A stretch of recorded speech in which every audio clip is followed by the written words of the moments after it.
para mulheres nessa idade.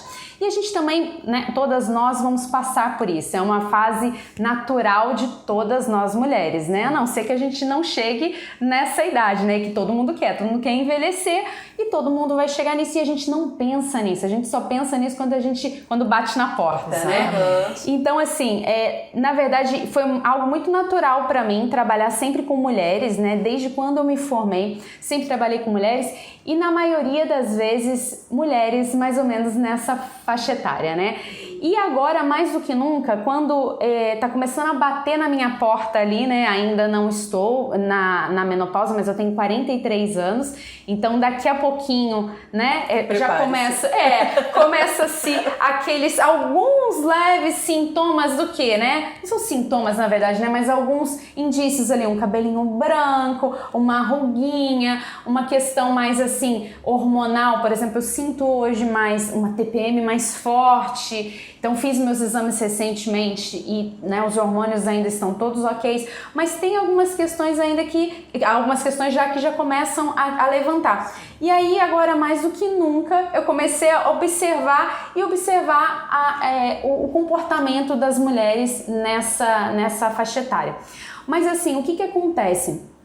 Os melhores exercícios, a dúvida maior é isso, qual é o melhor exercício para se fazer? Então, na verdade, não existe o melhor exercício, né? Então, assim, somos indivíduos, então a gente precisa trabalhar dentro de cada mulher. Então, assim, só que existe a questão do treinamento de força. A mulher vai perdendo massa, né, muscular a partir dos 35 anos, né? Ela não precisa nem chegar na menopausa para ela perder massa, ela já começa a perder antes disso. Então, a gente brinca que tem que fazer uma reserva, né?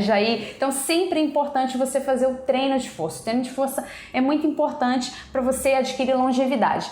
Mas só que nessa fase da vida, a mulher fica às vezes um pouco depressiva, cada mulher reage de um jeito, né? E vocês até têm aí a experiência de vocês, que acho que é interessante, né? Vocês também estarem passando aqui, a gente está conversando pra gente entender. Sempre quando eu vou trabalhar com uma mulher, eu procuro saber o que ela tá sentindo, qual é a fase exata que ela tá.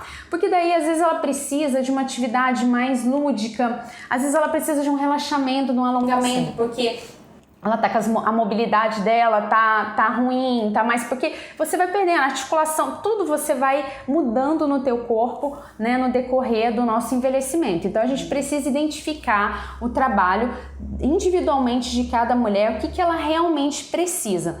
Mas o trabalho de força é muito importante. Como eu brinco assim que a caminhada, por exemplo, a corrida, uma atividade coletiva, hidroginástica, né? Você vê muito grupos de mulheres, de senhoras, todo mundo brinca assim, a hidroginástica é para a terceira idade. É porque a gente brinca que é uma tribo, assim, né? Elas se reúnem, é uma atividade de baixo impacto, é uma atividade onde elas se reúnem para ter também um momento social, né? E aí até uma experiência que você me perguntou assim, a minha mãe foi uma pessoa que há 20 anos atrás, né, eu estava, na verdade há 22 anos atrás, eu estava ainda estudando, fazendo estágio, e aí eu falei, mãe, você precisa fazer uma atividade física. E a minha mãe nunca tinha feito nenhuma atividade física, mas a minha mãe sempre foi ativa. A minha mãe sempre fez trabalho de casa, né? Então levantava as coisas, arrastava sofá, arrastava armário, subia escada, cuidava das plantas. É uma pessoa ativa. Mas ela precisava fazer uma atividade física porque eu estava sentindo exatamente na época, eu ainda não entendia o que estava acontecendo com ela. Porque, como eu falei, é um assunto hoje ainda é velado. Imagina há 20 anos atrás. Podia conversar sobre isso. Não podia falar nem com o marido. Já escutei histórias assim. Isso. E hoje, graças a Deus, e graças a nós, vocês mulheres estão trazendo isso aqui para, né, trazer para as mulheres e colocar as experiências. Porque às vezes você está vivendo uma coisa que você não sabe o que é aquilo que está se passando com você. E aí você vê outra mulher falando, não, caramba, é isso que eu estou vivendo, então eu estou na menopausa, ela também vive isso, não estou sozinha. E a minha mãe, eu sentia que ela estava, mas ela não falava isso comigo. Eu, há 20 anos atrás, não pensava em menopausa. Então, mas eu pensava na atividade física, né, como profissional de educação física. Então, eu coloquei a minha mãe na hidro, convenci ela a fazer hidro e tem 22 anos que ela faz hidroginástica. Que bacana. Ela só saiu no período da pandemia e tal. E o que melhorou ali nela, né? Vários aspectos. Primeiro, minha mãe sempre foi magrinha e tal, mas ela emagreceu ainda mais. Porque assim, nessa faixa etária também, nessa fase da vida também, da menopausa, a gente acumula gordura, assim, principalmente abdominal. Assim. Sim. E é algo que incomoda, porque assim, quando a gente vai envelhecendo, a gente quer saúde. Né? Eu